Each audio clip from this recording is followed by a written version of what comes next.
Hi, hello, and welcome to another episode of The Dunker Spot. We are part of the Yahoo Sports Network. I am your host, Nekias Duncan, and joining me as always is my co-host, the always excellent Steve Jones Jr. Steve, happy Friday. Happy Hoop Day. How are you, sir? Feeling good, feeling great. Happy to be here, excited to be here. Thank you, Dunkers, for once again embracing your bounce. Ready to talk about some more basketball with you, fella. We're going to have a good time. And what has become a yearly occurrence of me having fun and simultaneously stressing myself out, Steve. We're digging into more awards talk. We're essentially getting into part 2 of our defense discussion. Earlier this week, we talked more of the process of how we're evaluating defense, the types of players that we value, different cases and things like that. Preface many times like, hey, this is less about who we think is winning the award and more what we prioritize, how we evaluate, what numbers matter, etc. For this episode, we are actually getting into the candidate cases. We're talking all defense primarily, but within that, naturally, your first teamers are going to factor heavily into Defensive Player of the Year. So by the time you listen to / read this, my article on Yahoo Sports detailing my all defensive teams are going to be out. So please check that out when you get a chance to do so. But I want to talk through this, Steve. It's always fun evaluating defense and seeing who's doing well. As we've both kind of talked about and you hit on when we have these award conversations, it's cool to build out the list as the season goes on. And as we get more of a sample, all right, let's whittle this thing down. Play may have tailed off. There may be some scheme changes, some minute changes. You may just be ineligible because of injuries or whatever, but the list shrinks as the year goes on. And so as I was getting my notes together and nailing things down, Steve, for all defense, it's 5 on the first team, it's 5 on the second team, so you got 10 total. I think I ended up with, 19 names for 10 spots, which is honestly better than where I usually am at this time of the year. I'm still normally in like the low to mid 20s, and then we're whittling down the last week of the season or so. But because we have the games played minimum to account for, and because I like to account for that as we go, made things a little bit tighter in terms of the actual list, but it made things more difficult as I was trying to get the 10 together. So as a quick refresher before we get into this, to be award eligible for these defensive awards, you're ultimately going to have to hit 65 games. And within that, for a game to be eligible, you have to play for at least 20 minutes in that game for it to count. You do get 2 games between 15 and 20 minutes that count towards your total, but you got to hit 20 minutes for a game to count. You got to hit 65 games to be eligible. And so notable players that are already ruled out, whether they've already missed a bunch of games or they've played the amount of total games, but they don't have enough eligible games because they didn't all those 20 minutes. Some of the names that are out right now: Alex Caruso of the Oklahoma City Thunder, Isaiah Stewart of the Detroit Pistons, Isaiah Hartenstein, also of the Thunder, Dylan Brooks of the Phoenix Suns, Jared Allen of the Cleveland Cavaliers, Jalen Suggs of the Orlando Magic, Ron Holland, who has played enough games, but the 20-minute threshold is what knocks him out, Drew Holiday, Herb Jones. Those are just a few names that are very good defenders, have been good defensively when they've been on the floor, but are not going to be eligible. In terms of the players that are currently at risk of not being on pace or being eligible, we start with Victor Wembanyama, who I think we can both agree has been the best or the most destructive or the most impactful defender in basketball. As of recording, Steve, he is dead on the line in terms of eligible games. 65 of 82 is around 79% of games. Victor Wembanyama has quite literally played 79% of games heading into Friday's action. I think if he misses 2 or 3 games, he's going to be out. But as of right now, he is in. Asar Thompson, who I have said on this podcast has arguably been the best perimeter defender in basketball this year, would easily be an all-defense first-teamer for me. He is 1 game below the threshold right now. If he stays healthy, by the time we get to the next pod on Tuesday, he'll probably be back in. But he is a game below the threshold. Draymond's also a game below the threshold. But I don't know how strongly Draymond would factor into this year anyway. But wanted to get those disclaimers out of the way first before we got into the list. Well, it's wonderful disclaimers, because here's the thing about Nekias Duncan. I'm sure he has a list of about 27 people still, despite some of the people that are ineligible. Now, I think it's interesting and it's tough. I feel like a player like Isaiah Stewart has been so lights out defensively, and once again, he's just not going to be eligible for this. It's interesting to see Caruso not eligible, but, Case Wallace has done a great job. You are someone who does this as the season goes on. I am the opposite. I'm going to put what I think is happening, and then if I find out at the end you're not eligible, I'm going to replace you. So it gets very intriguing. Now, Victor Wembanyama has made it very loud and clear how he feels about both the DPOY and the MVP. And so, Yes. I think he's going to want to be there because of the force that he's been defensively. Mm-hmm. Did you feel like you had to add more names on as this went on? Were there more names that you were surprised? Ooh, really can't do that? What was that process like for you? Because I like to do, like, in general, as I'm watching games, I'm like taking notes or just kind of eyeballing things. Like, okay, this is a player that stood out, yada yada, as the season goes on. So I have like season wide like notes app things I can kind of go back to. When I set up specifically for episodes like this, where we are talking all defense, DPOY, or all NBA or whatever, then I want to make sure I'm not missing anyone. So my process is generally, let me pull up the NBA app. Let's get the list of teams in alphabetical order. All right, Atlanta Hawks. Who are the players that I would be considering based on what I've seen so far this year? Dyson Daniels, Nickeil Alexander-Walker, whatever. Boston Celtics, who would I be considering? And I go through all 30. And then from there, I whittle it down. Like, okay, has this guy really been elite or have I just liked this guy? And then from there, it's getting into like the tracking data that I like to look at. What are they doing in pick and roll? What are they doing against drives? What are they doing against handoffs? What are they doing against, if they are posted up, what does that look like? If they have to defend ISOs, what does it look like? You kind of go down that line. And that's where a lot of the real whittling comes down. So like, I didn't feel like I needed to add anyone, because I think the list normally for me starts pretty wide. And then once you are knocked out eligibility wise, or just kind of got to get tighter about this kind of thing. Because I didn't want to come to the podcast like, Steve, here are the 43 names that I really want to shout out in this pod. We could do that and have a conversation about that. For podcasting purposes, like, I don't know how many people would be in for me just listing all these dudes and a whole bunch of numbers and stuff like that. So like, there's obviously that part of the process as well. Like, okay, if I feel good about 25, can I get this to 20 for the pod? And then get to quick shout outs if we have time to get those other 5 mentioned. But that's generally how I do it. Get the list, whittle it down with a bunch of filters, and then go from there. Okay. Very good. So where do you want to start? Let's start with this first team, Steve. Because I think, as you already alluded to, Victor Wembanyama is going to want to play. He wants to be in play for Defensive Player of the Year and MVP. And I think he has strong cases for both. As we are talking defense, though, I don't think we have to spend too much time on Victor Wembanyama, because he has been absolutely nuts this season, Steve. He is one of 4 players among the qualified guys that I have on this list that's averaging at least 1 steal and 1 block. He's at 1.1 steals, which is solid. He's averaging over 3 blocks per game, and he's doing so in under 30 minutes per game. And as we've talked about on this podcast, and if many people have noted, the blocks don't really tell the full story about what Victor Wembanyama is doing on the interior. There are so many possessions where you feel like you have a closeout attack, you're going to the rim, you see Victor Wembanyama and say, absolutely not. I am kicking this ball out to somebody else. And so when you have that kind of effect, in addition to what he's actually altering when shot goes up, and what he has meant for the Spurs defense that has been a top 5 unit pretty much all year long, and when Wemby specifically is on the floor, they become even more ridiculous. It is very easy, assuming that he winds up eligible for this, or remains eligible for this, it's very easy to have Victor Wembanyama as the Defense Player of the Year, and as such, an easy selection for the all-defense first team.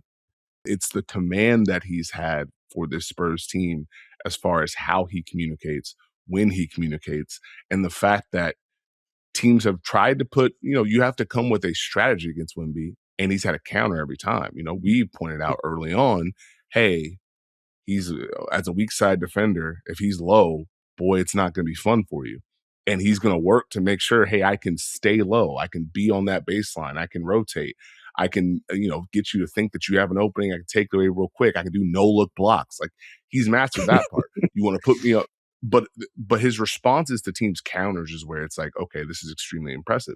You want to put me on the wing? Fantastic. I'll just take the roller anyways, and we're back to what we want to do. You want to put me in action? Fantastic. I can switch and then get back to where exactly where I need to be. And so that's not an easy thing to do, especially as a young player. So putting that all together, plus how important the defense is to San Antonio, plus the success of the Spurs, for me, Wemby's an easy Defensive Player of the Year. He's an easy all-defense first team. And it's just not something that you normally see. You see a player who is such a good base for a defense, maybe they don't have the same volume, right? But he has that as well. He does all of those things defensively every single night. Yeah, it's wild where like he is Yeah, I think he's the most impactful defender that we have in the league right now. And you say that while also being able to point out, oh, he can get better with some of this stuff. Like there are very clear areas where he's like slightly average in, and it doesn't matter because he still has the instincts, he still has the length, he still has the mobility. Like I think back to the Heat game earlier this week, Steve, where poor Norm Powell attacks Wemby on the right side of the floor, and as most smart guards will do, oh, this rim protector is chasing me. I'm going to go reverse layup. I'm going to use the rim as a shield. Let me finish on this side of the basket. And Wemby, with his 8-foot wingspan, is like, yeah, that's cute. I am blocking this anyway. And it's just like, not only is he incredibly good, and like Norm got him on the move. Like it wasn't great footwork. The recovery was like fine for Wemby. But like that's all he needed to still erase the shot. And it's just like when you can poke at things where he can get better and they still ends in stops, when he does get better, what on earth are you going to do? Like even with some of the post touches and some of the drives, you can get to his chest and move him. But it's similar to the next guy I want to talk about, Chet Holmgren. You move him out the way, you're not moving him out of the play. You'll create separation, and by the time you go for the shot, he is still challenging or outright blocking the shot anyway. And so when he gets stronger, some of those shoulder nudges aren't going to work. It's going to be even more difficult to finish against him. So that's where like his numbers are already eye-popping and the film is eye-popping. And he's got obvious room for growth and he's this already. Like we are looking at a generational defender right now, Steve. And it's been a joy to watch. Again, easy DPOY if he ends up being eligible. The other guarantee he is on this all defense first team, no matter what, if he's eligible guy for me, was Chet Holmgren. It's something that we talked about briefly on the Tuesday pod, but like actually getting into his case. Second in blocks per game among guys that have played at least 50 games. Second in rim defense per NBA.com, like when you're challenging shots inside of 6 feet, what is the field goal percentage there? Among guys that have defended at least 200 shots, he is second behind Isaiah Stewart, who we talked about a little bit earlier because of the minutes. He's not going to be eligible. But second in blocks, second in rim defense, third in defensive EPM, if you care about that advanced stat. Wemby naturally is first with a little bit of a gap there. So more in the cap for Wemby, for when DPOY. But third there, eighth in pick and roll defense. Chet has just been outstanding this year. And as we talked about on Tuesday, on a team that has many great defenders, high-level defenders, Chet gives OKC an element that they can't really replicate elsewhere with his rim deterrence, with his shot altering, with his shot blocking. And you kind of feel that despite how good the defense is, when he goes off the floor, you feel it. Both in terms of what they can execute. You saw that towards the end of the Celtics game that we also talked about on Wednesday night. Check out that stream and that recap if you haven't checked that out already. He's been impactful. He's also been important. And so like Wemby and Chet are like the firm two, you are my top two in defensive player of the year. You are on this all defense first team. After that, Steve, I have like 4 guys for 3 spots. For this pod, it ends up just being 3. Yeah. But for this pod, like it's really 3 for 3 because like, oh, go ahead. Well, I was going to talk about Chet, but go ahead. Go get your Chet thoughts in. I didn't mean to speed past that. Well, no, you're good. I just was going to say his versatility and his timing this year has stood out as far as being able to defend different types of players, being able to operate on the perimeter, being able to time his weak side help. I think is the most impressive thing. You know, they mix in, hey, Chet, make sure you get to the block so you can be in rotation. But when he's guarding someone that's on the perimeter, when he's next to Hartenstein, understanding I can time this rotation very well. I can get back out and kick people out of matchups. For me, when you're talking about all defense DPOY type behavior, it's about having control and command of the defense on top of what you're doing completely. And I think you can make an argument that OKC, boy, it's a lot easier for Chet to focus in on those things because you have 7 defensive demons out there who are going to do their job every single night. So yeah, it's pretty easy for you to lock in on that. But you doing it every single night's not an easy task. So I think that's where it's like you give the salute to Chet for the effort that he's put in, the growth that he's had, and like I think a lot of times people over or underrate how important timing is when it comes to rim protection. And so you've got to have a feel on where to have your positioning, how to go up vertical, big thing for OKC, how to be able to contest based on the speed of a guard. I think Chet's really shown that night in, night out. Oh, I think you nailed that, Steve. That's good stuff on Chet Holmgren. So like those are my 2 guarantees. Now, in a vacuum, I had 4 players for 3 spots. And that's in some order, Rudy Gobert, Bam Adebayo, Derek White, and Asar Thompson. And to quickly clarify on the Asar Thompson point, because I mentioned him in the graphic earlier, he has played 64 of 73 games, but among that 64, he has several under 20 minutes. And so even when you account for like the 2 freebies that you get, he's still under that threshold. So that's why he's not eligible right now. So that's why keep an eye on Asar Thompson. If he's healthy, he's going to be there. Asar Thompson, if he's eligible, he's just on my first team. He has been so dynamic as an on-ball defender. He has been so dynamic as an off-ball defender. The rim protection that he can provide when just defending drives or just kind of flying in from the weak side has been nuts. On ball, he'll get into the full court pressure package when Detroit wants to tap into that. If not, he's just hounding you, navigating screens, navigating handoffs, chasing pin downs. When he does get beat, the recovery is special for him. And so I have just really enjoyed the Asar Thompson experience. So I did want to just highlight, like, these are the things that I've enjoyed for him. He is second in defensive EPM, if you care about that. Looking at the pick and roll numbers that I was looking at with Second Spectrum, he has been the best pick and roll defender in basketball this year among guys that defended 500. So, like, if he's eligible, he is just in. And so he would be part of that 4-on-3 calculus. With him being out right now, then it just goes to the other 3 names. You have Rudy Gobert, you have Bam Adebayo, and you have Derek White. And I have thoughts on all 3, but I'll ask you, Steve, do any of those 3 names surprise you for the first team? Or is there anyone else that you would put in that bucket? No, not when it comes to first team. I think if you asked me, because again, I have not written on it, and you know me, I usually am waiting until we do the award pod to really just like hammer it home, lock it in. But I would say Asar Thompson, one, respect guard and wing defense. That's not an easy job to do, especially in today's NBA. You're asked to do a lot, but Detroit's foundation of defense isn't as strong. Obviously, it's team and defense, but Asar Thompson being able to take different matchups, to be able to navigate and take pressure off the defense, to be able to nail the weak side portions as well. He's just been really, really good this year. Derek White is someone who I think that, do you understand how good he is defensively, right? Do you understand his positioning is always on time and on target? Do you appreciate the rim protection that he provides? Sounds weird to say it with a guard, but he does that. Do you appreciate the pressure? One-on-one, the rear view contest, the rear view blocks, like Derek White does that. And Bam Adebayo, you can say what you want about the Miami Heat's defense, but we've talked about it once. We'll talk about it twice. I'm sure we'll talk about it a third time.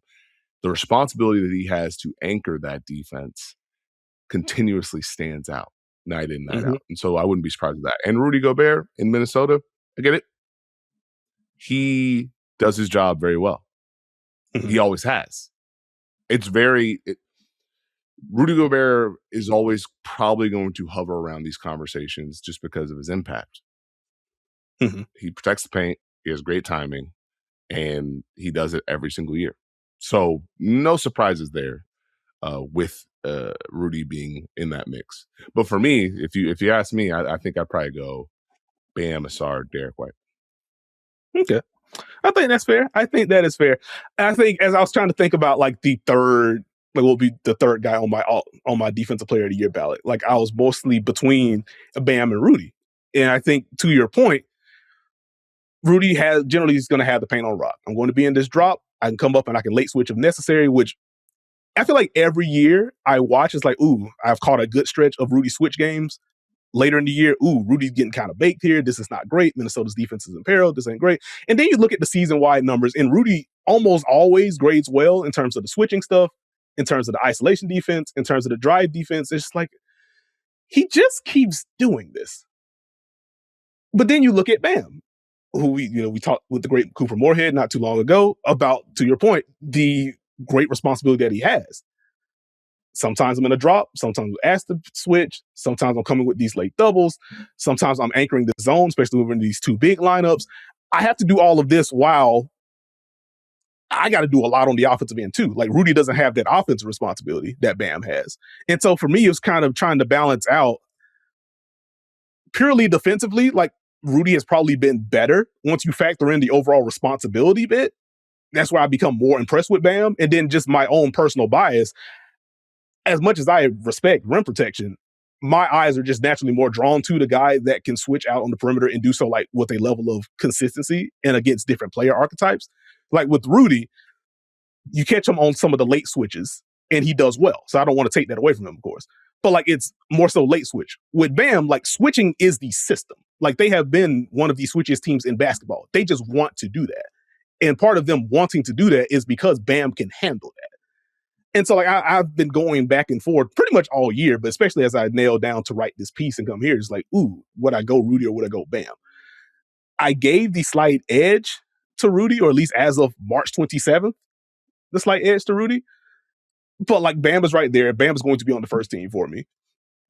And so that's just kind of where I'm at with that. But, like, the rim protection, the late switching for Rudy has been impressive. The defensive rebounding, obviously, very impactful for Minnesota. And for Bam Adebayo, the switching. The rim numbers for him aren't great. Like, I feel like they never are. They always hover around, like, at league average. I think that's more of a size bit, and also some of the screen navigators that he has ahead of him, historically speaking, at the very least. But Bam's one of the most versatile defenders that we have. And an easy first team for me. And Derek White, you nailed it. The screen navigation, the rim protection in general. Like, one of the stats that pop for me and pop for another guy as we get to the second thing. Cleaning the glass tracks, like, who's affecting, pretty much who's affecting shot profiles the most. Like, who's taking more shots at the rim or less shots at the rim when you're on the floor, those kind of things.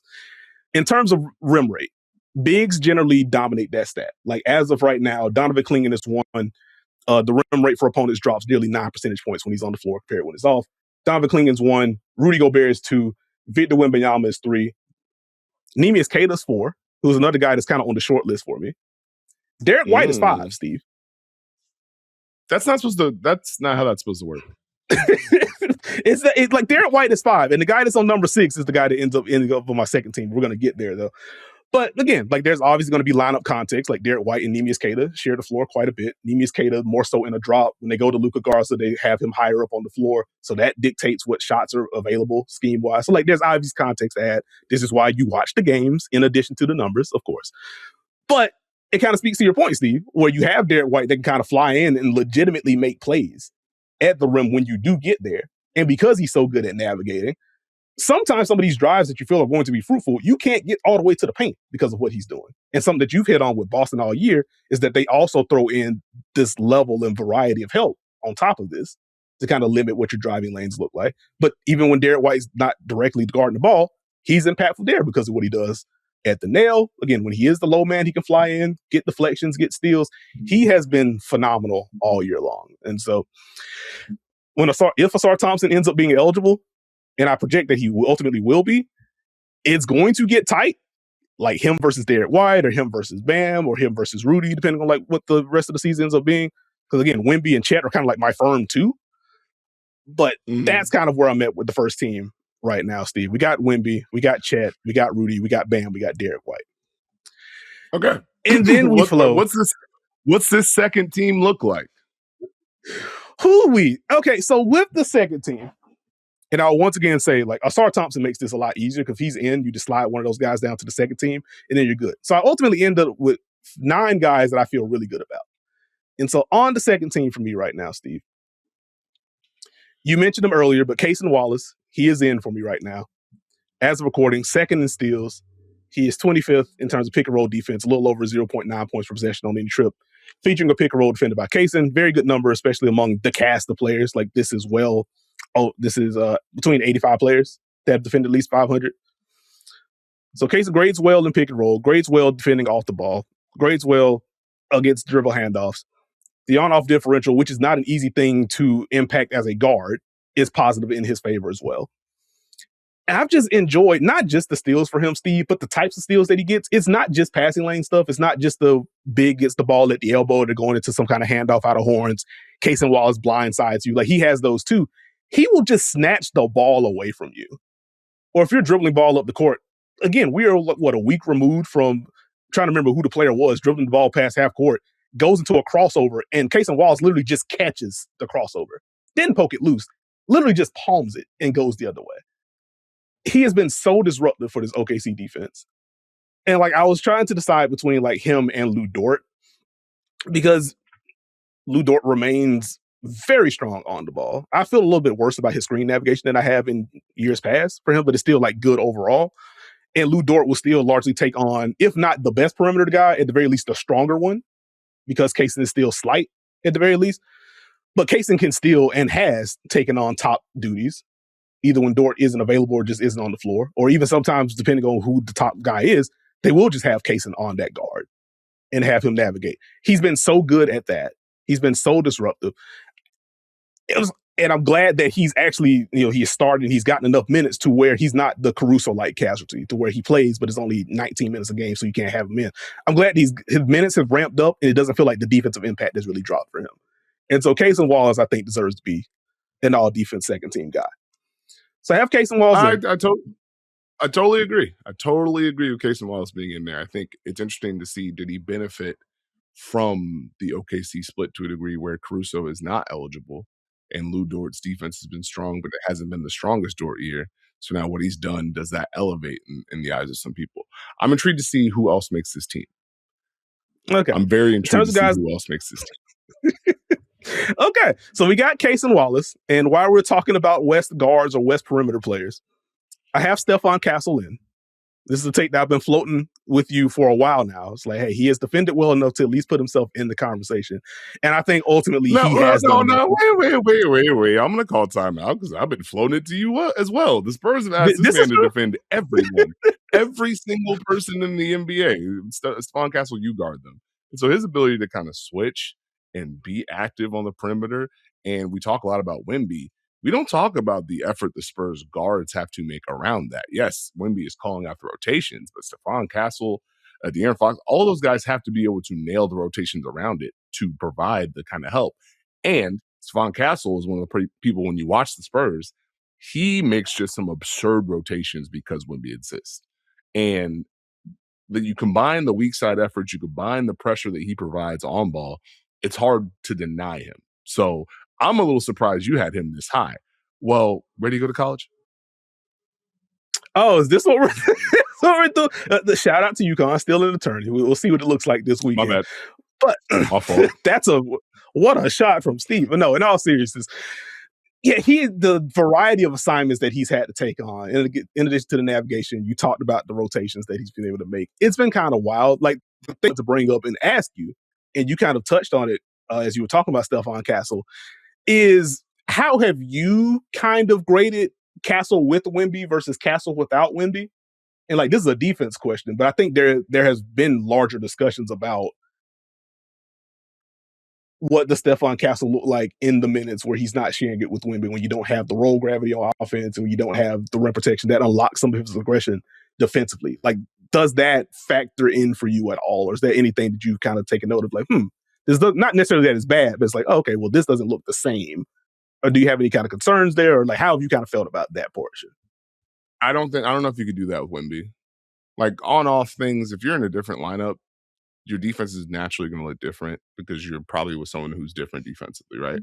So if you're are in the starting lineup with a big who can do versatile things and multiple things, and you guys are switching and doing different things, and then your bench big is drop, and that's all you're being graded on, then yeah, your defense is going to be a little bit different because your job is just to navigate and recover. Like, I think there's a subtlety and a nuance to different defenses at different times, different lineups. You're facing different players, second unit wise, sometimes different line. Like, it just becomes different. And so I think if you look at the pure number, I get how people get there with on-off, but you got to dive into what's actually happening on the court, because there are going to be some nights where that second unit lineup looks fantastic defensively, and there'll be some nights where they get beat up. That's just the nature of the game. Now, with San Antonio in particular, it's hard to purely do the on-off because of just how different the Spurs are defensively with what Wemby does and what Luke Kornet does. Because there's going to be a lot more base elements when Luke Kornet's in. And when you have Wemby, it's a whole new world. You can do a whole lot of different things. You're rotating, you're switching, he's active. Like, so you're literally taking numbers from two different sports almost, to borrow a phrase from college coaches. It's different. So I wouldn't necessarily hammer the thing where, well, he's only good because of Wemby. That's not exactly true. His blend of talent looks even better next to Wemby, but that doesn't take away from what he does. Yeah. Okay. I think that's a very fair way to put it. Now, I was looking, like, very quickly, just to give a quick example, like with the pick and roll stuff with Stephon Castle, overall is 0.88 points per possession on trips where he's defending a pick and roll. One of the best marks they have in the NBA. When you filter for the pick and rolls when Wemby is not on the floor, that goes up to 0.91, which is still an incredible number. And as I just mentioned, Case and Wallace, he was at 0.93. So, like, I have Case and Wallace on Steph Castle without Wemby on the floor is at 0.91. That's just one stat point there, but Cunningham hammers your point home. Like, he is still very good at what he does, even if it is noticeably better with Wemby on the floor. But Casey Walls is in. Stephon Castle is in. Dyson Daniels is in for me right now, Steve. 5th in the league in steals, 9th in pick and roll defense, 14th in defensive EPM, if you care about that. Top 5 in both off-screen defense and dribble handoff defense, if you care about that. Just like Casey Wallace, another guard that positively has the on-off differential in his favor. And that, again, not an easy thing to do as a guard. And this Atlanta Hawks team, Steve, per NBA.com, 11th in defensive rating. Per Clean the Glass, they are top 10 defense. It's kind of wild that the Hawks have kind of turned into this in the calendar year of 2026. And we are not too long ago talked about the Atlanta Hawks and their turnaround and what they've been able to do. And some of the role shifting from Dyson Daniels that we talked about on Tuesday, where not on ball taking on number ones as often, but still does it quite a bit. And the on ball and off ball impact has just been kind of nuts for him. And so that's where I have Dyson Daniels in. And shout out to the Atlanta Hawks, just quietly the 5th seed now after this ridiculous run that they've been on, or just while they're on this ridiculous run. I guess can't say it's over with, even if the win streak is. Dyson Daniels is there. Any disagreement with Dyson Daniels as an all-second team or as a second team selection? No, a little surprised you had him in there, but no. Dyson Daniels is a very impactful defender. We talked about it in the last pod, but what he does is very important for them on ball and off ball. And so no problems there. I'm very intrigued to see these last two. Okay, so the last guy I was like, yeah, I think you're in, just firmly. I have Scotty Barnes in, Steve. I have been very high on the Scotty Barnes experience pretty much all year long. And as you talked about a little bit on Tuesday, in terms of his versatility, I've always kind of been like, do we need him guarding point guards? Switching on to them, sure. Just guarding them, I don't really love that. But like, even that's felt a little bit better this year. And in general, the versatility is the story for Scotty Barnes. Can defend your wings, can defend your guards on occasion. When they need to downsize, he can just defend fives. For however much you care about clutch defense, like we've talked clutch player of the year a little bit on the pod, but more so offline. And every year I'm just kind of like, I wish defense was considered more in these kind of discussions. I'm not here to make the argument that Scotty Barnes is the clutch player of the year. If there was a clutch defensive player of the year, though, like that's probably Scotty Barnes with the game-saving plays that he has made pretty much all year long. But I think the versatility is pretty loud. He has anchored what has been a top 10 Toronto Raptors defense all year long. And this is with Jakob Poeltl, without Jakob Poeltl. Colin Murray-Boyles is in. Colin Murray-Boyles is hurt. The revolving doors of guards that have been healthy for this group, in the rotation, out of rotation. Scotty Barnes has been the lone constant. So, like, he's in. So that's my 9. Okay. Again, if Asar Thompson's in, he would be 10. Who's number 10? The last guy I would have right now, Steve, I'm leaning Marcus Smart right now. As a guy that has done a look, I am okay. Okay. But he is someone that, again, as we talked about how I kind of set these lists up and stuff, like Marcus Smart would probably be the lone Laker rep that I would have for consideration with this group. And you watch the different players that he's been asked to guard all year. And it especially pops now as the Lakers have been a very good defense for well over a month at this point. But all year long, Marcus Smart has been tasked with taking on tough assignments. Guards, some wings, some forwards, doesn't matter. When the Lakers switch, and they still switch a ton, he's having to deal with bigs. He does that. Then you get into, he is one of 2 players that have taken at least 20 charges so far this year. Do you want to quickly guess who the other person is, Steve, who leads the league in charges taken this year? Okay, well, fair enough. It is Jalen Brunson with 27, but Marcus Smart with 20. Those are only other guys with 20. He's taken 20 charges this year. And you remember the rim protection stat with Derek White that I was telling you about, who's influencing like how often players are taking shots at the rim. Derek White was 5th. Marcus Smart 6th on that list, Steve. Like, some of that is the charges being taken. Those are literally shot attempts off the board, but his rotations have been incredibly good. His communication defensively has been incredibly good and important for Laker defense that has grown as the year has gone on. And even just looking at some of the other advanced data, Steve, for him, 5th in that on-off differential stat overall, 18th defensive EPM, top 25 in pick and dribble handoff defense, 1.4 steals if you care about the basic box score stuff. He's graded out very well. He's done important work. He's kind of placeholder 10 for me right now, with all due respect to an Amen Thompson. We talked about Lou Dort a little bit earlier. We got other bigs. I've said Asar Thompson's name like 15 times already, so I don't need to hammer that point home again. But Marcus Smart tentatively 10 for me right now And you seem very surprised by the selection. No, it took me this amount of years, it's 400 plus episodes to finally get Nekias on the Marcus Smart bandwagon. He did not mention Evan Mobley. This is very Steve coded, as the youth say. And speaking of smart, it would be smart for you to stick with us. We're gonna take a break and we'll come right back. And we are back with this episode of The Dunker Spot. Steve, I appreciate the transition to get us the break. Very well done. I want to talk about Jalen Duren because holy crap is he having himself a stretch while Cade Cunningham is recovering from the collapse. Young, before we get there, I want to wrap a bow on the all-defense theme because I had honorable mentions. I want to make sure that I gave the proper respect to guys. I know I'm going to get, hey, what about this guy? You hate my team, etc. So no, you mentioned Evan Mobley jokingly, but like he is unironically on the honorable mentions list for me. Grades out well in a few things. Cleveland outside the top 10 defensive rating. It's been a weird year, but I feel like Mosley's been very good, but outside the top 10 for me. In the guard group, Chris Dunn is a guy I want to shout out. Another guy that's like, oh, you're averaging over 20 minutes per game. You're actually going to qualify for this. The on-ball defense remains nasty for the Los Angeles Clippers, which brings me to a very quick question, Steve. How much consideration are you giving Kawhi Leonard for all defense this year? Because he was someone that I had on the list and I didn't quite know what to do with. Very much name type down, but also. Okay. I got you. It's very much like Chris Dunn is taking on the ones. Derrick Jones Jr. also take on the matchup. So Kawhi gets to not necessarily chill, but he's still disruptive off the ball. And then once he does rev things up, it's like, oh, that's still in there. That's kind of crazy. Mm-hmm. So not in, but someone that I wrote down. Mentioned Lou Dort early in the podcast, still having a very good defensive season, just not quite top 10 for me. OG Anunoby, Knicks rep, would be odd to have a Knicks team that has quietly, not so quietly, is just only a top 10 defense now in terms of defensive rating. After some of the questions that we've talked about on this very podcast, I think OG has been their best defender. So if it's going to be a Knicks rep, it's going to be him. Also on the list, Jaden McDaniels, we talked about on Tuesday. Top 10 off-screen defense. 15th in rim defense, which is a fun one. You've talked about him in the middle of the zone, some of the rim protection stuff. On Tuesday, we talked about the high pickup points and navigation for him. So he grades out well. Jaden McDaniels is there. Toumani Camara is a guy that I almost had on this team, Steve.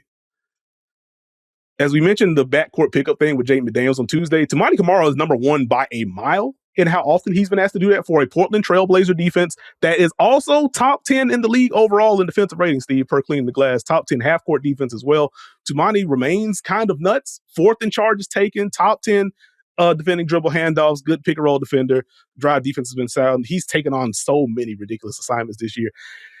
Just want to say his name. Him and Donovan Clingan, who I really want to talk about soon. We're going to leave it there. And Nekias Cade, whose grades out very well in a bunch of things and should factor in very heavily for most improved. So those are some names I want to say before we move into a Jalen Duren discussion.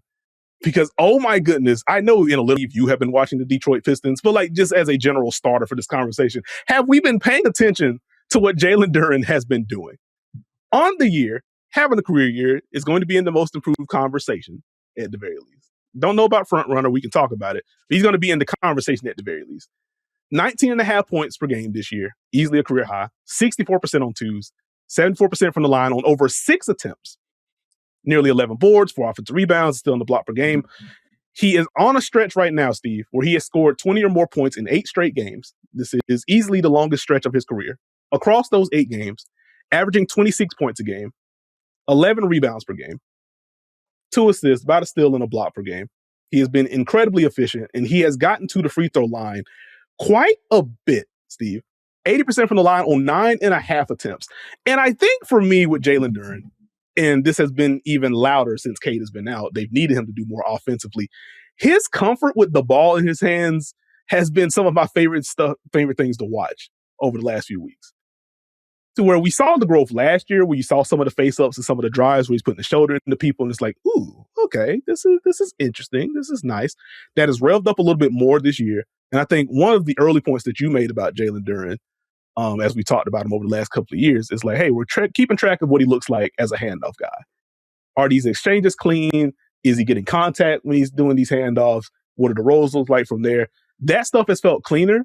And considering the handle has gotten better and he has these self-creation reps, we are now seeing more of Jalen Duren flash to the middle of the floor or Jalen Duren trail to play, get the ball, and it looks like he's going to go to one or the other to flow into a handoff. And he's just like, actually, the guy in front of me just cannot defend me, actually. I am going to go to the basket.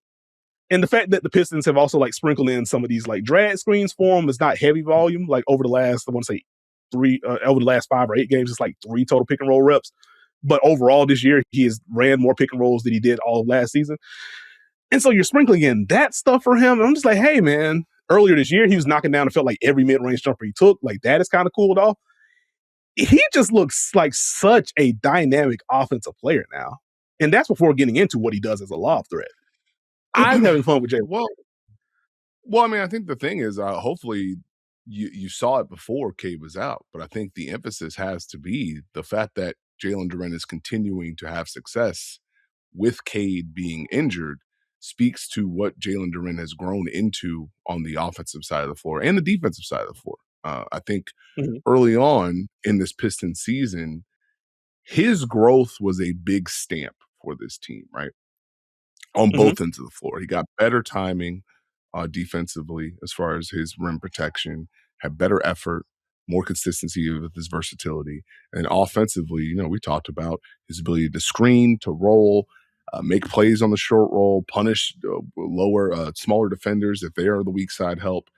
But none of that has really stopped. And so the belief that he has in his game, and I think there are underrated things that he does. So if I get a switch, hey, I'm going to seal and look to get the ball close to the rim. If I'm getting the ball in the middle of the floor, as you mentioned, yeah, it's handoffs, but also I may take one dribble and try and hit you in the chest. You take this left shoulder right there. The timing that he has as far as being able to hover around the rim, and okay, we have guards who are going to drive. This is the Detroit Pistons. We want to get paint touches. I can kind of mess around and snake around and be around to catch a pass and get a lob. And that's where Jalen Duren is where you want to be as a big. I have a consistent base. The chemistry that he's developed with Duncan Robinson kind of reminds you of early in Miami when it was Bam Adebayo and Duncan Robinson. And so you talk about, you know, the consistency of like a Dennis Jenkins being able to step in and do what he does when Cade's not around. Well, he's got chemistry with Jalen Duren too. And I think it's the timing and understanding for Jalen Duren as far as it looks like I'm going to set a screen, actually give me the ball. Let me flash and let me just drive and let me make a play. And the consistency he has there, getting contact on screens, the ability to release and be in the pocket, to be able to continue to drive on the short roll. Like there's a lot of little things that Jalen Duren has done consistently that I think deserves praise because you know me, I saw those handoffs, 2 years ago and was upset because it's like, hey, you're not getting much value out of this. For it to get to a point where now it's Jalen Duren catches at the top, pitter patter, in and out, drive, finish left. Yeah, he's doing pretty good. Yeah, it's been a fun stretch for him. And that brought me to like some bigger questions that I want to get into with you, Steve. As again, you've tracked the Jalen Duren growth. You've enjoyed what his season has been so far this year. And so it led me to some like award thoughts. And so one, we'll get the annoying thing for you out of the way first. I think he's going to factor into the most improved conversation. The scoring has jumped nearly 8 points per game from last year. The rebounding slightly up. The steals are slightly up. Assists and the blocks are slightly down. Would Jalen Duren be in your top 3 for most improved? Like my top 3 or what I think people are going to do top 3? Actually, I want to get both from you. What would your top 3 be and what do you expect to happen? No, I decline the invitation to that. I'm going to answer one of them. Okay, fair enough. I mean, I think when you think of players like, and eligibility gets interesting, but what happens with this most improved player award is interesting as far as, hey, you got really good and you're already a good player, but you got even better, so we're going to salute you. So it's like Jalen Johnson, Jalen Duren. There are certain players that are going to get nods for that. For me, it's like, how do you not talk about Nickeil Alexander-Walker in this? As far as his growth is saying, yeah, I'm just going to score all the time. That feels important to a degree. But no, I would not be surprised to see a Jalen Duren in this type of conversation. I wouldn't be surprised to see like a Matas Buzelis in this conversation. Like there's Anthony Blacks of the world. Like there's a lot of different people you could put in this list, but I would not be surprised if we get Jalen Johnson, Jalen Duren type. Well, there's too many Jalens in the NBA. Why there's so many Jordans in the NBA. Got him. Great tune. Got him. Got him. Oh, all I can see is just the deadpan face with that song play. That's one of the best tweets of the year already. So salute to everyone involved. Okay, that's fair. To the more fun conversation, Steve. All NBA for Jalen Duren. Like, there is a lot of angst around the All NBA conversation in Detroit in general because Cade has a collapsed lung right now. He's currently under the threshold. If he doesn't come back by the end of the regular season, he may be ineligible. We have lots of conversation and statements and things happening around the games played minimum. But Jalen Duren has been good, and I think he should have been on your moderate to long list anyway. And as we get into what he's doing as of late, sans Cade, so even if you want to be, well, he's good, but he's only good because he's playing with Cade Cunningham, we have very loud evidence that Cade makes him better, it makes it easier.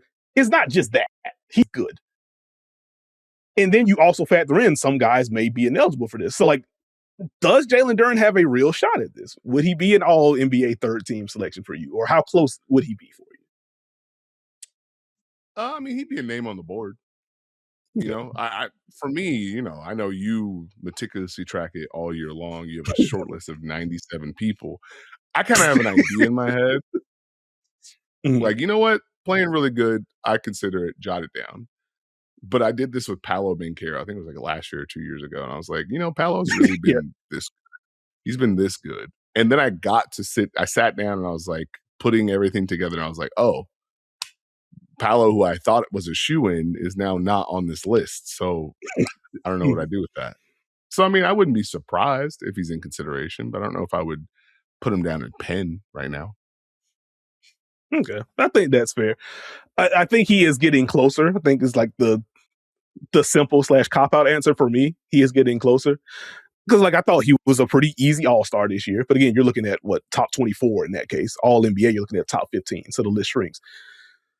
But man, like, the defensive growth, as you mentioned, I do feel like it's been more up and down post All-Star break, as the Pistons in general have just kind of been shakier than they were pre All-Star break.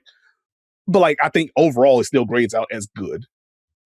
The screening, the finishing, talked about the drives with Jalen Duren. The offensive rebounding has been nuts pretty much all year long. They win possessions because of Jalen Duren. So I think he deserves to be firmly in the discussion. Third team selection wouldn't surprise me, depending on who's eligible, but I think it's a testament to him that he has played well enough to even be here. And the last thing I have for you, Steve, or last two things, rather. Is Jalen Duren the best center in the Eastern Conference right now? Or has he been the best center in the Eastern Conference this season? We could put it that way. Because, like, I frankly just do not know what to do with Joel Embiid in a conversation like this, to where when he is healthy, he is this.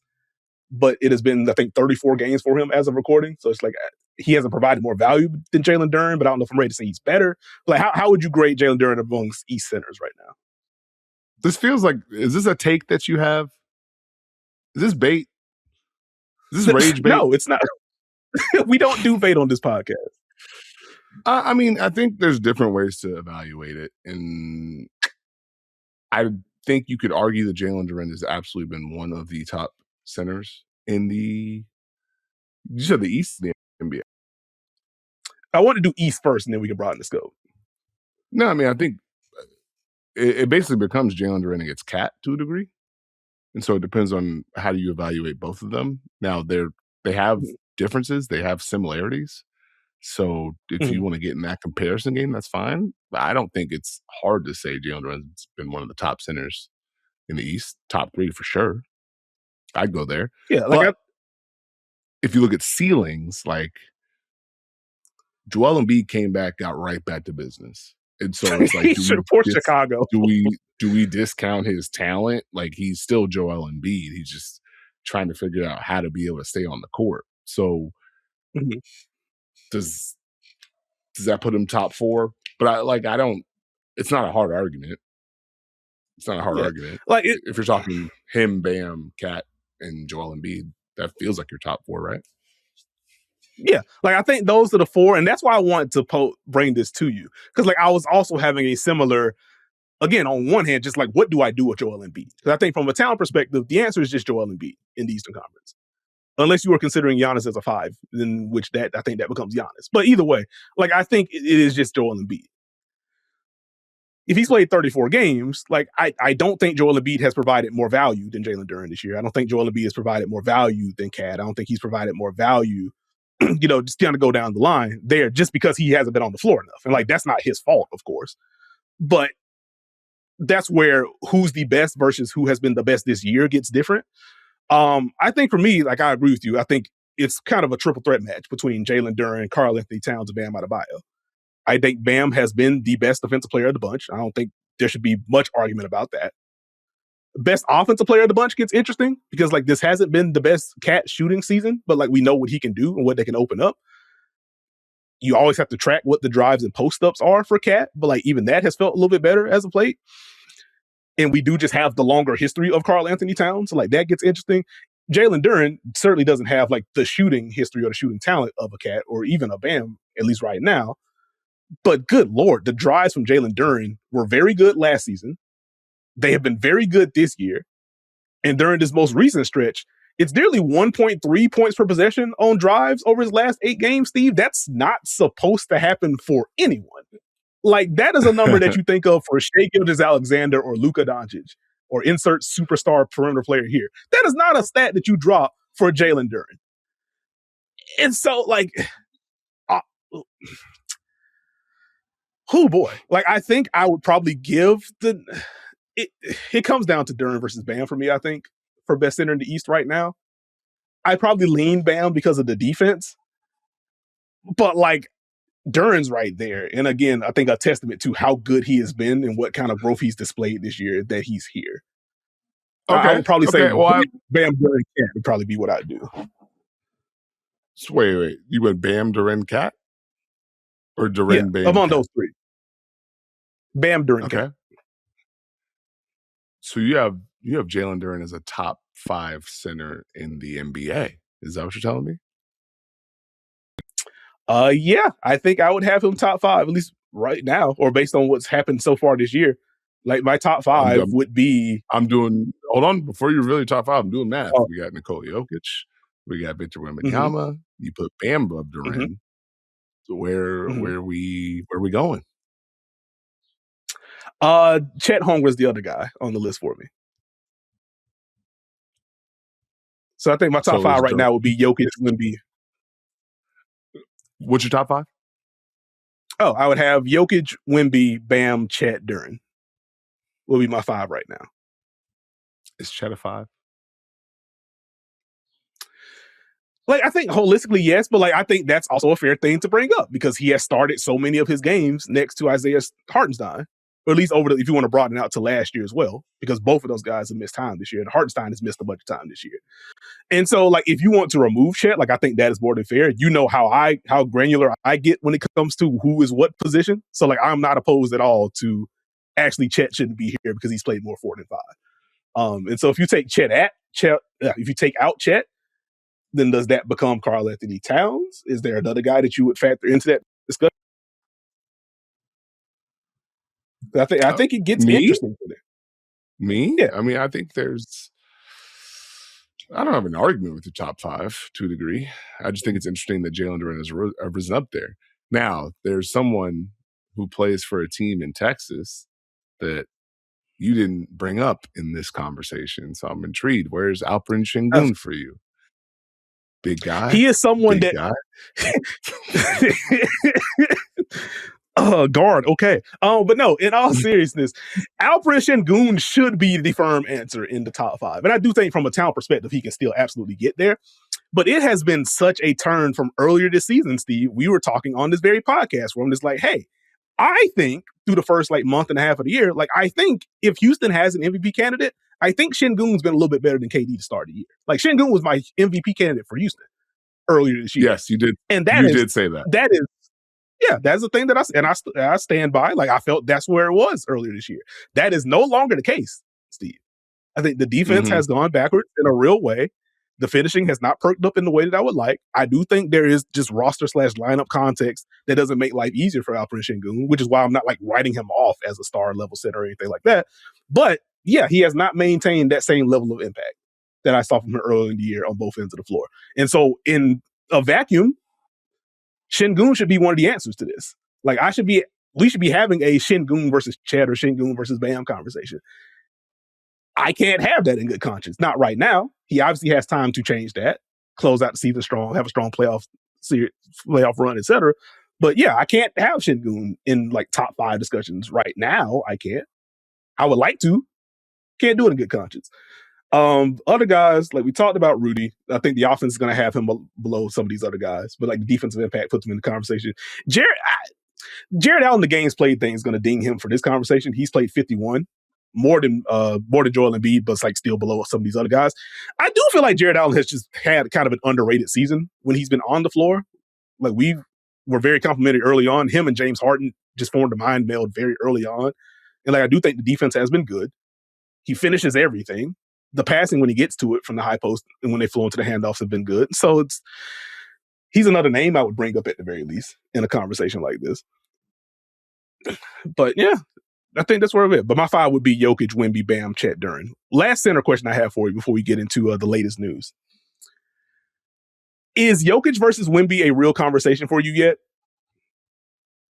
In what way? Like, I don't do these conversations. So what do you mean by that? You don't do these conversations, but you do also evaluate basketball. And so like I was thinking about like Jokic versus Wemby, like who is the best center in basketball? And I ultimately landed at I would like to see a playoff series for Victor Wembanyama before I just soundly say, yeah, you're better than Jokic, who has won a championship and has won an MVP and finals MVP and yada, yada, yada. Like the resume isn't close because Wemby just got here. Jokic has been here for a while.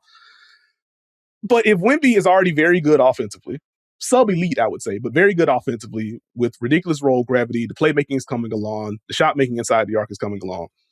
And he is one of the most transformative defenders in NBA history already. You look at on-off data, you look at EPM, you look at some of the other advanced stuff, like he is right there, if not slightly ahead in Jokic in some of those. It's just kind of like I'm not ready to say it yet, but I don't think we are very far from like Wemby, frankly, just being the best player in the league. But in the short term, like Wemby versus Jokic, I think is becoming more of a conversation.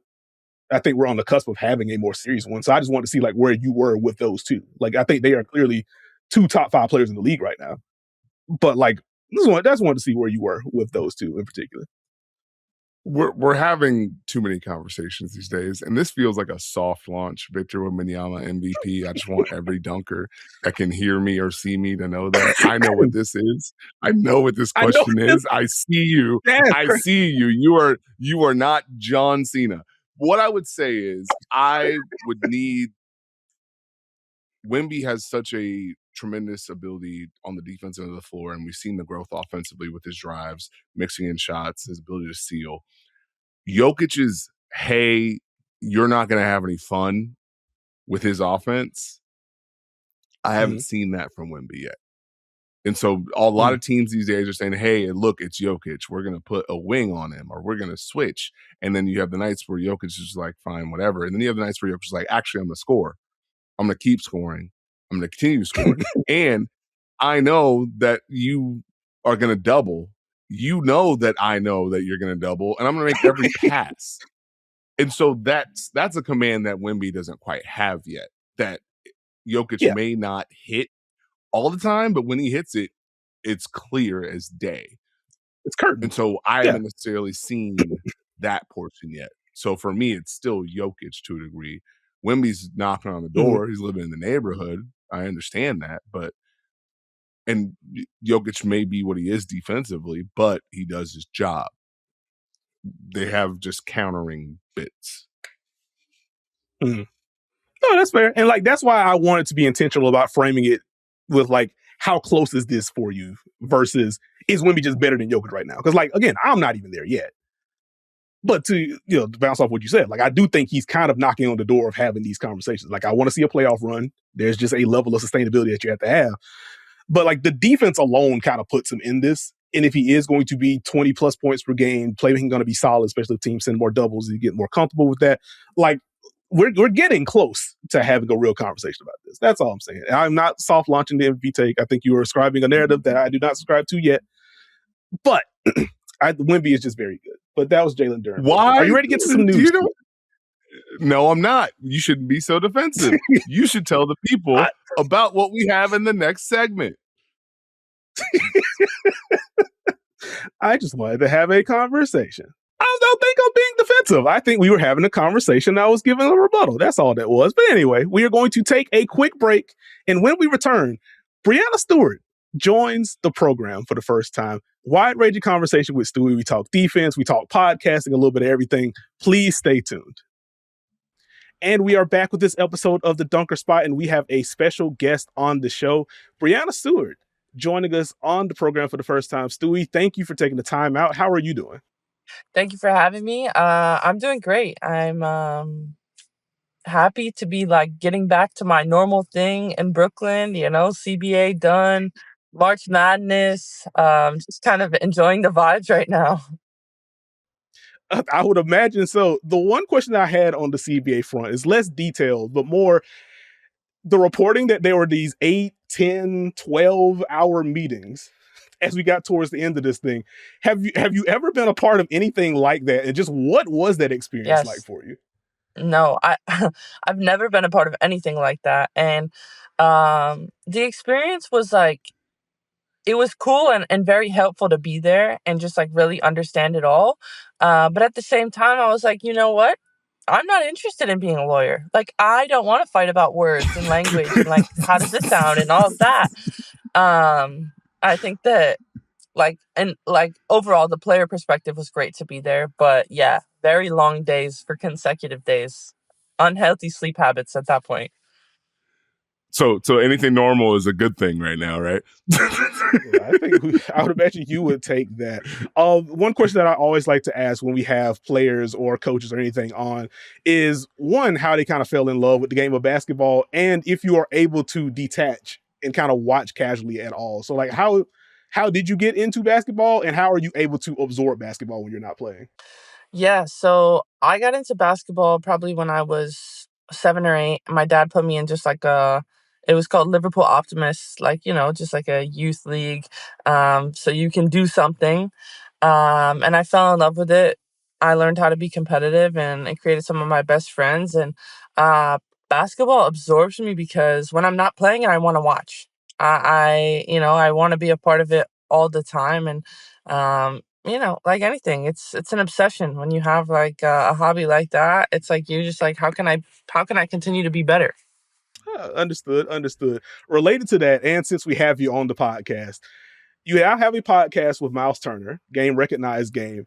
And so I wanted to ask, how long have you wanted to have a podcast? And what has that process been like? And how's that kind of different from your normal day-to-day? Yeah, shout out to you guys, because podcasts are not easy, and you always have to be prepared and talk about the things that maybe you don't want to talk about as often. But I think it's been a long time coming a little bit. I was really fortunate to find a great co-host in Miles Turner, and just kind of understand him a little bit more. But I think it's cool that we're able to kind of dissect one another's games, but also the difference between men's and women's college, or the NBA, WNBA. And we've been having fun with it. So I have to ask, who's handling the show rundown? Is it you or Miles? Oh, I feel like he's doing the intros more often than not. And I'm finishing. I'm doing the outros, but yeah, I'm making sure we hit all the points. I see I have the little Google Doc, and I'm we got to talk about everything here, Miles. We can't just skip over. Okay, so to the basketball side, as someone that has won virtually everywhere, or maybe literally everywhere at this point, where do you store all of the trophies and the awards and the accolades? Gosh. Honestly, I have my rings and my medals, my gold medals with me. But anything college and before is at my dad's or at my grandparents' house in Syracuse. I just I'm not prepared for that. I don't have like a trophy room yet, or I don't even know if I want a trophy room to figure out where to put it all. I feel like you may need more than one trophy room at this point. Do you have a top 3? MVPs, the gold medals. I mean the W championships too, but like you don't get an individual trophy for that. Understood. While we're here, one thing I wanted to ask, the one thing, at least with the W resume, that you don't have somehow is a Defensive Player of the Year award. And you have been one of the best defenders in basketball for a very long time. Like, it's very reminiscent, like on the men's side, Tim Duncan, one of the greatest defenders ever. He also doesn't have one, and I don't understand how. Like, does it bother you that you don't have one? And in general, do you feel like there's an area of your defense that goes underappreciated? I mean, does it bother me? No, not yet, because I'm still working towards it, right? Hopefully I'll get one at some point, but I think that I think all my defense goes a little bit underappreciated, you know? Like I know teams don't want to bring me into the ball screen action because they don't want me to like play the coverage correctly or that type of thing. But not everybody sees it, you know? So I think, I don't know. You guys know awards are awards, and can't rely on them all the time, and just got to continue to show up and do my job. Understood. To the defense portion, do you have a preferred role? Do you prefer like taking on these top matchups, or do you like being the roamer, kind of guarding the non-shooter and mucking things up that way? Yeah, I like mixing it up. I think that usually I'll start off as the roamer, right, and try to just cause chaos on the backside because, when you're guarding the main matchup, like your job is to like make them shoot tough contested shots or like not get the ball. But the roamer, it's like you can go and like double when they don't expect it, or watch the point guard's eyes to see where they're going to pass it next. How do you feel like, especially as the game has evolved, you've continued to grow defensively as far as being able to cause that chaos and havoc? Yeah. What's been the fun part of kind of being that kind of havoc causer on the weak side and making defenses or offenses think, okay, we have an opening here. Oh no, there's Stewie. That didn't work how we wanted to. How have you enjoyed the growth there? Yeah, I think what I've enjoyed is just like the part of it that's really unexpected. It's timing and reading the game and knowing when I have to be there and why. And those moments are like game changers. Whether it's a backside steal or a block or just having the ball go out of bounds. It's those plays that kind of make the game shift a little bit and having that sense of feeling. How do you kind of balance staying within structure and also just kind of making reads and making plays because you have the range to do so? Yeah, it's just like the feel, obviously, wanting to understand our schemes and our sets and our principles. But when you're on the court and you're a basketball player, like sometimes you just have to go off script. Oh, I like that. Last defense question I have for you, as you have played with a lot of great defenders throughout your career at this point, who's the best defender that you would say you played with? I played with Sylvia Fowles on the national team. Mm-hmm. She's tough, like, because she's so strong and she has impeccable timing. Alicia Clark, when I was in Seattle, played with her. She should have gotten Defensive Player of the Year at one point. She always used to have like our toughest matchups. And I have to give a shout out to Leonie Febish on the Liberty now. She's like 6'3", can switch and guard all positions and really just make it a mess in there. She is a fave on this here podcast. She has many all defensive team selections in her future, I think. As you mentioned a little bit earlier, you've been keeping track of March Madness. UConn is once again dominating everyone, both in the tournament and just outside of it. How are you watching every UConn game? Are you catching most of them? Because you obviously have your own career going on. Like, how has it been kind of keeping tabs with? So my family and we went up to Stores for the first game. So we were able to, we knew it was going to be a blowout, right? But just to bring the kids up to Stores was really cool. And then we watched the game against Syracuse on TV. And you knew AZ was going to go off, right? If you don't let her play in the first game, of course she's going to go crazy in the second one. Like, it wasn't surprising. Yeah, you don't get two of those in a row with with AZ. With Gino being there, what's the best piece of advice you've gotten from him? The best piece of advice I got from Coach Uriyama was just like the fact of understanding that basketball is 99% mental. Realizing that I needed to work harder and that I needed to be better, and that no matter whatever happens on the court, whether I did it or not, it's always going to be my fault. And that's like how you become a leader, is like taking up accountability for everything. So not everybody has to, I would say is one of the main things. Okay, big piece on leadership. I like that. While we're still on UConn, we mentioned AZ already. Sarah Strong is so good at just about everything relating to basketball. Is there any sort of player comparison you have to her and what we're seeing from her? I mean, Sarah Strong she's just like a multi-dimensional scorer, somebody that kind of really mucks things up defensively as well.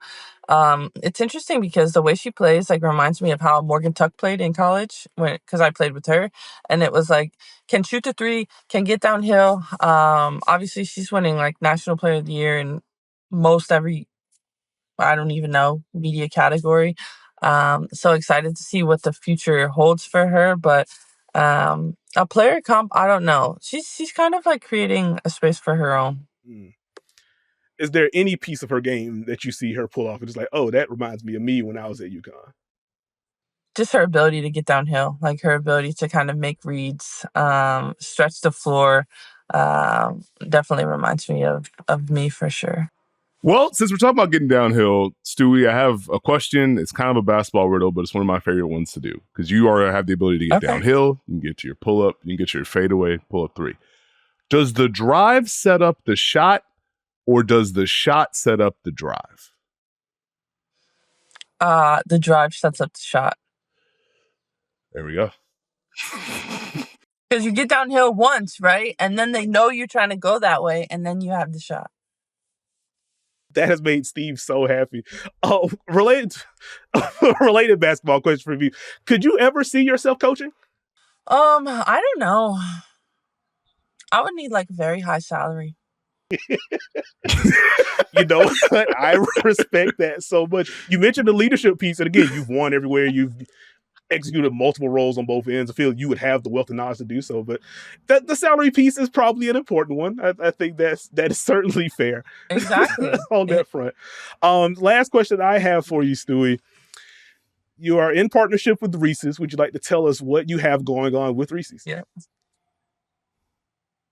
Yeah. So really cool. In partnership with Reese's, there's a every bracket bust with Reese's challenge, because there's never been a perfect bracket. And I thought mine was going to be perfect. And let me tell you, mine is busted already.